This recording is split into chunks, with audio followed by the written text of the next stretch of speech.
जय हिंद दोस्तों। कैसे हैं आप लोग? आशा है आप लोग बहुत अच्छे होंगे। तो आज हम लोग आ चुके हैं एनसीईआरटी के सीरीज में। तो हम लोग का जो एनसीईआरटी का जो सीरीज है वो जो है हिस्ट्री, अभी जो मतलब हिस्ट्री चल रहा है, ठीक है ना। तो हिस्ट्री में हम लोग जो है चैप्टर नंबर 7 पर आ चुके हैं। आप सोचिए कितना पीछे हैं हम। जाइए उसको कंप्लीट करिए, ठीक है। बहुत ज़्यादा नहीं है, मतलब मुश्किल से एक वीडियो 15 और 16 मिनट का आपको यही मिलेगा। इसको भी हम लोग थोड़ा थोड़ा बढ़ा रहे हैं, इसको लेकर जाएंगे और इसको पूरा एक चैप्टर कर देंगे, ठीक है ना।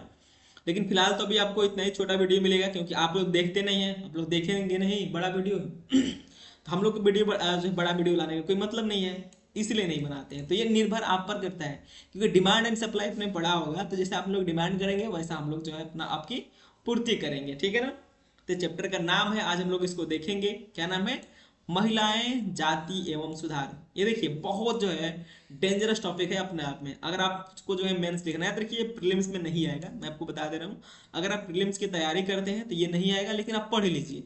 लेकिन इसमें जो है टोटल नहीं आएगा, लेकिन जानते हैं कुछ कुछ इसमें जैसे प्रथाएं हैं। सती प्रथा है, सती प्रथा का उन्मूलन किसने किया था, ये सारे क्वेश्चन आ सकते हैं। तो थोड़ा बहुत पढ़ लीजिए, लेकिन आप उस नज़र से मत पढ़िएगा। जिस नज़र से अगर कोई सिविल वाला है, कोई अभी 10-12 में है, अगर वो सोच रहा है कि मुझे सिविल देना है, पीसीएस देना है, तो वो बच्चे तो है इसको अच्छे से पढ़ें, बिल्कुल छोड़े नहीं, ठीक है। लेकिन अगर आप वन डे एग्जाम की तैयारी करते हैं तो इसमें जो फैक्ट आएगा आप उसको याद कर लेंगे, ठीक है। बाकी आपको उतना प्रेशर लेकर नहीं जीना है, ठीक है। तो हम लोग चलते हैं सीधे क्लास पर। तो एक बार मैं आपको सूचना दे दूं, थोड़ी सी सूचना है, मात्र 1 मिनट में कंप्लीट हो जाएगी। तो इसी चैनल पर जो है ये जो आपको जो क्लास है एनसीईआरटी का, ये कब मिलेगा? तो ये आपको 7 बजे डेली लाइव क्लास होती है, 7 बजे आप आइएगा, ठीक है। आपके हर जो है क्वेश्चन का आपको जो है जवाब मिलेगा आपके कमेंट का, ठीक है। 7 बजे इसकी क्लास होती है, 8 बजे जो है आपको प्रीवियस ईयर क्वेश्चन की जो है क्लास होती है। फिलहाल में जो है यूपीपी की जो है क्लास चल रही है। फिर नेक्स्ट जो है 9 बजे आपकी क्लास होती है, जीएस फाउंडेशन की हो रही है, और इसमें हम लोग फिलहाल में एंशियंट हिस्ट्री को देख रहे हैं। किसको देख रहे हैं? एंशियंट हिस्ट्री को, ओके। इसके बाद हम लोग कंप्लीट होगा तो सारा सब्जेक्ट हम लोग कंप्लीट करते जाएंगे। बाकी हम लोग स्टार्ट करते हैं जो है अपना चैप्टर, ठीक है। तो इस चैप्टर का नाम समझिए, महिलाएं, जाति एवं सुधार। तो इस चैप्टर में पूरा दिया क्या है? तो इस चैप्टर में दिया हुआ है कि महिलाओं के बारे में, और जो महिलाओं की जो समस्याएं रही हैं उनके बारे में, जातिगत के बारे में, जातिगत समस्याएं क्या रही हैं, और सुधार इसका कैसे हुआ है इन महिलाओं का और इन जातियों का। जिसके आप बात करते हैं आरक्षण की, तो उसका जो है इस चैप्टर से इसका जुड़ाव है, ठीक है। इसको आप समझे रहेंगे तो आपको जो है वो चैप्टर समझ में आएगा, आरक्षण वाला, अगर आप कहीं से आरक्षण पढ़ना चाहते हैं तो, ठीक है। समझिएगा इसको। क्या आपने कभी सोचा है कि 200 साल पहले बच्चों की जिंदगी कैसी रही होगी? सोचिए। आज से जो है 200 साल पहले, करीबन 200 साल पहले, मतलब समझ रहे हैं 1800 ईस्वी में, ठीक है, लगभग 1800 में, उस समय जो है इन बच्चों की स्थिति कैसे रही होगी। आजकल मध्यम वर्गीय परिवारों की ज्यादातर लड़कियां स्कूल जाती हैं। आज क्या है कि आज जो है जो मिडिल वर्ग के लोग हैं, जो मध्यम वर्ग के जो परिवार के हैं, इनकी भी जो बच्चियां हैं, जो लड़कियां हैं, वो क्या है तो स्कूल जाती हैं, ठीक है ना। और उनमें से बहुत सारे लड़की जो है लड़कों के साथ पढ़ती हैं। आज क्या है कि मैं मतलब कुछ ऐसी बच्चियां हैं, कई ऐसे स्कूल हैं जो लड़कों के साथ में बैठकर पढ़ सकती हैं, ठीक है। बड़े होने पर उनमें से बहुत सारी लड़कियां कॉलेज और विश्वविद्यालयों में जाती हैं और विभिन्न प्रकार की नौकरियां करती हैं, ठीक है। ये आज की बात है। आज क्या हो रहा है, तो जो है लड़कियां कॉलेज में भी जा रही हैं, यूनिवर्सिटी में भी जा रही हैं। कानूनन शादी के लिए उनका बालिग होना जरूरी है। आज क्या जरूरी है? तो लड़की की शादी होने के लिए कम से कम जो है मिनिमम कितना रखा गया है, तो 18 वर्ष लगभग रखा गया है, ठीक है ना। अभी इसको 21 साल भी होने वाला है। अभी इसको जो है संसदीय समिति में पेश हुआ है, इस लड़कियों की एज कितनी हो जाएगी मिनिमम शादी की? तो 21 हो जाएगी। अगर आप इस 21 से कम करेंगे तो आप कानून जुर्म करेंगे, ठीक है। तो किस पर जुर्म होगा? उन पेरेंट पर, ठीक है ना। ऐसा उन जो है किसी का पेरेंट कर नहीं पाएंगे। पर अभी संसदीय जो है कमेटी होती है हमारे जो केंद्र में, तो उसको उसको जो है सौंपी गई है, और जब अपना रिपोर्ट सौंपेगी तो उसके बाद जो है कानून बनाकर इसे पारित कर दिया जाएगा। तो एज कितना हो जाएगा? 21, लेकिन फिलहाल कितना है? 18, ठीक है ना। कानून के अनुसार वे किसी भी जाति व समुदाय के व्यक्ति से शादी कर सकती हैं। आज का सिस्टम है कि आज जो है मतलब जो कानूनन सिस्टम मैं बता रहा हूँ कि अगर कोई किसी भी कास्ट की लड़की है, अदर कास्ट की लड़की है, वो किसी अदर कास्ट के लड़के से भी शादी कर सकती है, ठीक है ना। यहाँ तक कि जो विधवाएं, जो महिलाएं हैं, ठीक है, जिनके जो है हस्बैंड नहीं है, वो भी क्या कर सकती हैं, तो शादी कर सकती हैं, ठीक है, किसी अन्य पुरुष से। पुरुषों की तरह सभी महिलाएं वोट डाल सकती हैं। आज महिलाओं को क्या है, तो वोट डालने का अधिकार है, ठीक है। और चुनाव भी लड़ सकती हैं। आपने देखा होगा कैसे जो महिलाएं चुनाव में भी खड़ी होती हैं, ठीक है ना। बेशक सभी महिलाएं इन अधिकारों का उपभोग नहीं कर पाती हैं, आज भी जो है बहुत सारी कमियां हैं, लेकिन मतलब ठीक है, होती हैं। गरीबों को जो है शिक्षा के मौके मुश्किल से मिलते हैं। आज भी क्या है, मतलब गरीबों को क्या होते हैं, थोड़ा शिक्षा मुश्किल से मिलते हैं, लेकिन कम मिलते हैं या मिल ही नहीं पाते हैं। बहुत सारे परिवारों में लड़कियां अपनी इच्छा अनुसार पति भी नहीं चुन सकती हैं, ठीक है। 200 साल पहले हालात बहुत भिन्न थे। ज्यादातर बच्चों की शादी बहुत कम उम्र में की जाती थी। देखिए आज क्या है, समझिए इसको, कि आज क्या है, किसी भी कोई भी बच्चा हो, कोई बच्चियां हो, दोनों को स्वतंत्रता है। ऐसा नहीं है किसी किसी एक को है। बच्चियों के लिए बहुत सारे कानून हैं, कानूनों में उसके पास जो है बहुत सारे अधिकार हैं, लेकिन जो पेरेंटल अधिकार हैं, जो माता पिता हैं, वो क्या है, तो उस बच्चियों को अधिकार नहीं देते हैं, ठीक है। तो वो देना चाहिए, ठीक है। उनसे अनुरोध है कि वो जो है अपने बच्चों को भी अधिकार दें, वो मौका दें जो अपने बच्चों को देते हैं, ठीक है। तो आज जो सिचुएशन है, जो अभी तो कानून में हो पाया है, धीरे धीरे व्यवहार में हो पाएगा, ठीक है। अभी अभी जो है आपने देखा है कैसे जो है आरक्षण बिल लेकर आए गए हैं, और संसद में भी जो है महिलाएं अब कितने बैठेंगी, तो लगभग 33% जो है महिलाएं बैठेंगी, यानी एक तिहाई अब महिलाएं अब बैठेंगी कहाँ पर, तो पार्लियामेंट में, यानी एमपी होंगी, मेंबर ना, पार्लियामेंट, ठीक है। इससे पहले केवल पुरुष हुआ करते थे, ठीक है ना, लेकिन अब क्या होंगी, तो महिलाएं भी होंगी, समझिए इसको। तो ये स्थिति कब की है, तो आज की है। लेकिन पहले आज से 200 साल पहले यह सिचुएशन बिल्कुल नहीं थी, ठीक है। उनके साथ क्या होता था कि उन बच्चियों के साथ बहुत कम ही उम्र में शादी कर दी जाती थी।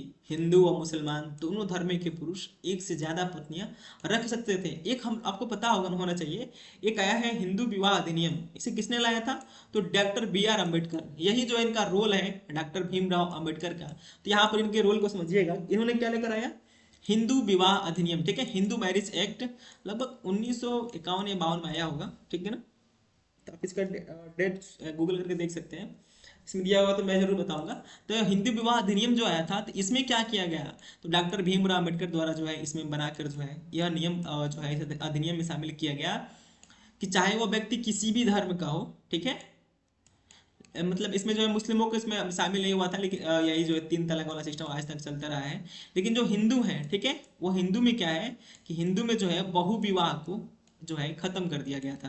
यानी एक पुरुष जो है क्या करेगा, तो कई सारी पत्नियां नहीं रखेगा, ठीक है। लेकिन आज से 200 साल पहले क्या होता था, तो एक जो है पुरुष है, चाहे वो हिंदू का भी, ठीक है, हिंदुओं में भी क्या होता था, तो उसके जो बहुत सारी पत्नियां होती थी, एक से ज्यादा पत्नियां होती थी। लेकिन आज नहीं है, तो किसकी वजह से, तो जो है हिंदू विवाह अधिनियम की वजह से। मैं हिंदू विवाह अधिनियम के बारे में जो है आपको और डिटेल में बाद में बता दूंगा, ठीक है। थोड़ा सा हम लोग समझते हैं इस चैप्टर को,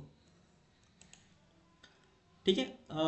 विधवाओं से जो है मतलब एक से ज्यादा पत्नियां रख सकते थे। देश के कुछ भागों में विधवाओं से, एक सेकेंड,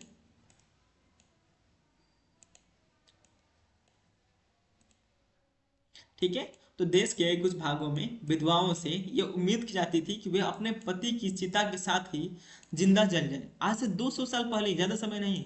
अगर उसका हस्बैंड मर गया है, तो उसे क्या किया जाएगा, उसी के साथ जला दिया जाएगा। कुछ को तो है, मान लीजिए, चलो कुछ को समझा कर जलाया जाता था, लेकिन कुछ को क्या किया जाता था, कुछ लड़कियों को, कुछ बच्चियों को तो जबरदस्ती जो है आग में डाल दिया जाता था। और जो है लोग जो है क्या होते थे, तो साइड में खड़े होकर, ठीक है, यही मानव, यही मनुष्य, यही जो सामाजिक जो व्यवस्था है, क्या करते थे, उसको जो है साइड में खड़े होकर, ठीक है, उसी आग के, कि लड़की क्या हो उसमें से निकल कर भाग ना जाए इधर उधर, तो उसको डंडे से उसको उसी में किसी भी तरह उसको जला दिया जाता था। उस जो है अ, उसी पुरुष के साथ जो उसके साथ उसकी शादी हुई है, जो मर गया है किसी कारणवश, ठीक है। इसी को सती प्रथा का नाम दिया गया है। आप सोच नहीं सकते कि मतलब कितना जो है भयावह स्थिति रही होगी, कितना दर्दनाक स्थिति रहा होगा, ठीक है। लेकिन आज स्थिति नहीं है, नहीं के बराबर है। कहीं होता होगा तो आप लोग को जो है उसको विरोध करना चाहिए, जो समाज में जो जागरूक, ठीक है, ठीक है ना। तो यहाँ पर आगे देखते हैं हम लोग। इस तरह स्वेच्छा से या जबरदस्ती मार दी गई महिलाओं को सती कहकर महामंडित किया जाता था। अब देखिए ये लोग क्या है, मतलब इस तरह क्या है, स्वेच्छा से या जबरदस्ती मार दी गई महिलाओं को, मतलब देखिए कुछ महिलाओं भाई तो कुछ महिलाओं को जो है, जैसे देखिए शिक्षा नहीं रहेगा तो महिलाओं को क्या होता है कि उन्हें अधिकार को, उनको लगता है कि मेरा धर्म है, मेरा कर्म है, पर ऐसा वास्तव नहीं है। आपको तर्क तर्क वाला होना चाहिए, ठीक है। आपको खुद देखना चाहिए कि मेरे लिए क्या अच्छा है। ऐसा नहीं कि नहीं मतलब आपके पेरेंटल कह रहे हैं कि नहीं ये सही है, आप कुआं में कूदो तो कूद जाओ, ऐसा नहीं होना चाहिए। आप अगर मेच्योरिटी के एज में है तो आपको ऐसा होना चाहिए। लेकिन बहुत सारे आज भी क्या होता है कि बच्चियों को बहुत ऐसा मतलब बरगला के रखा जाता है कि ये चीज़ें गलत है, ठीक है ना। तो ये जो महिलाएं हैं जो सती हो जाती हैं, जो मर जाती थी इसमें, तो उनको क्या कहा जाता था? तो इन्हीं को जो है सती या महामामंडित जो है इनको कहा जाता था। सती शब्द का अर्थ है सदाचारी महिला, ठीक है। संपत्ति पर भी महिलाओं का अधिकार बहुत सीमित है। ये मतलब बैकग्राउंड बताया जा रहा है अभी आपको।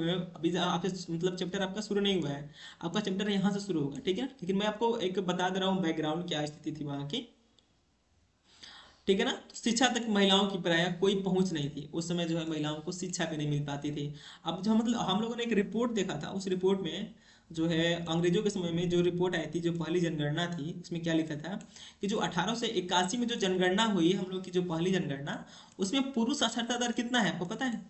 तो 16% है। कितना है? 16%।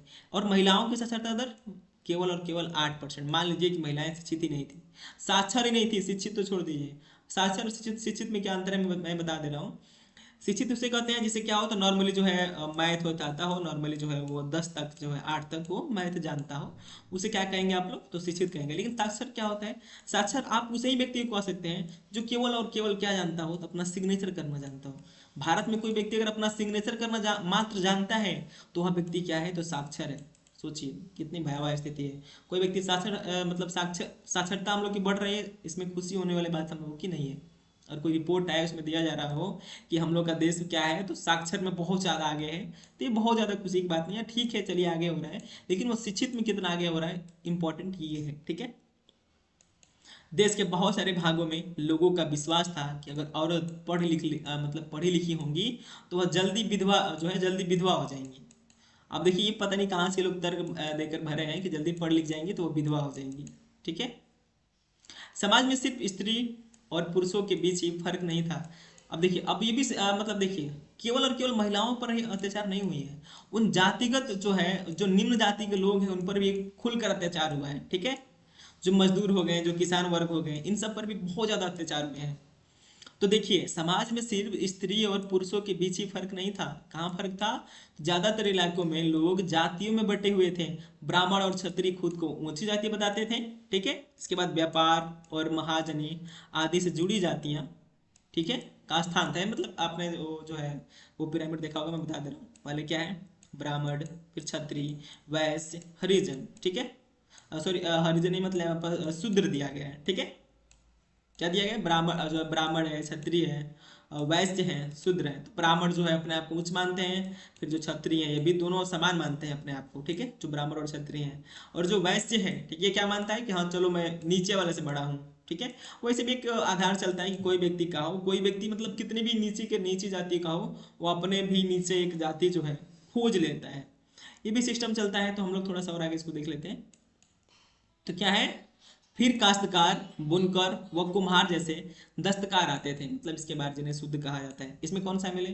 काश्तकार, बुनकर जो मतलब जो अपना कुछ छोटा मोटा काम करते हैं, व्यापार करते हैं। जो कुम्हार हैं, जो बर्तन बनाते हैं, इन्हें क्या कहा गया है? तो इन्हें शूद्र कहा गया है। इस श्रेणी क्रम की सबसे निचले पायदान पर ऐसी जातियां थीं जो गांव शहरों को साफ सुथरा रखती थीं, या ऐसे काम धंधे करते थे जिन्हें ऊंची जातियों के लोग दूषित कार्य मानते थे। यानी ऐसे काम जिनकी वजह से उनकी जाति भ्रष्ट हो जाती। समझ रहे हैं यहाँ पर? मतलब ऐसा ऐसा कोई व्यक्ति जो क्या कर रहा है कि नालियों की, आपकी शहरों की सफाई कर रहा है, उसे बहुत नीचे, मतलब आपका जो है, मतलब उसे क्या माना गया है? तो बहुत ज्यादा जो है अभद्र जातियां उसे जो है माना जाती थी, दूसरी जाति मानी जाती थी। आज भी देख रहे हो कि जो है सीवर में जो है इन्हीं लोगों के जो है मतलब यही लोग क्या करते हैं? तो काम करते हैं। सीवर जानते हैं आप लोग? इससे नालियों की जो सफाई होती है।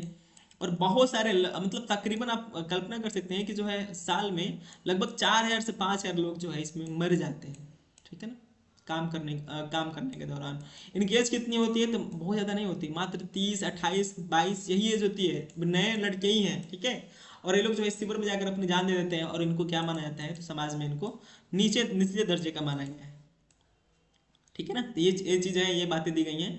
तो अगर आपको जो है आप तैयारी कर रहे होंगे, अगर समाज का, ठीक है, सामाजिक शास्त्र का पढ़ रहे होंगे, तो ये चैप्टर आपके लिए बहुत इंपॉर्टेंट है। यहाँ पर आप जाति की पूरी जो है भावनाएं समझ जाएंगे, ठीक है ना। आगे देखते हैं हम लोग। ऊंची जातियां निचले पायदान पर खड़ी इन जातियों के लोगों को अछूत मानती थी।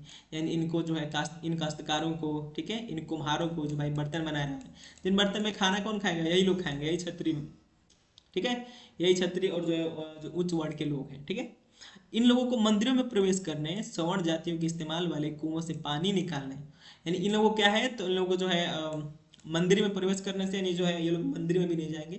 मंदिर में जो है महिलाओं को और इन निम्न जातियों को दोनों को प्रवेश जो है वर्जित है। आज भी वर्जित है, बहुत जगह देखेंगे तो आप लोग खुद, हम आपने जो है देखा कि जो है कैसे राष्ट्रपति जो है एक निचली जातियों से आते हैं, उनको भी क्या किया गया, तो वंचित किया गया मंदिर में दर्शन के लिए। इतनी भयावह स्थिति है। ऊंची जातियों के आधिपत्य वाले घाट तालाबों पर नहाने की छूट नहीं थी। और कोई व्यक्ति मतलब कोई ऐसा घाट है जहाँ पर कौन नहाता है, उच्च वर्ग के लोग नहाते हैं, और वहाँ पर जो है अछूत व्यक्ति नहाएगा नहीं, ठीक है ना। अब अछूत में कौन आएगा, आपने यहाँ पर देखा कुम्हार हो गया, और भी जो छोटी छोटी जाति हैं वो भी हो गई, ठीक है। उन्हें निम्न दर्जे का मनुष्य माना जाता था। 19वीं और 20वीं सदी के दौरान इनमें से बहुत सारे कायदे कानून और नजरिए धीरे धीरे बदलते गए।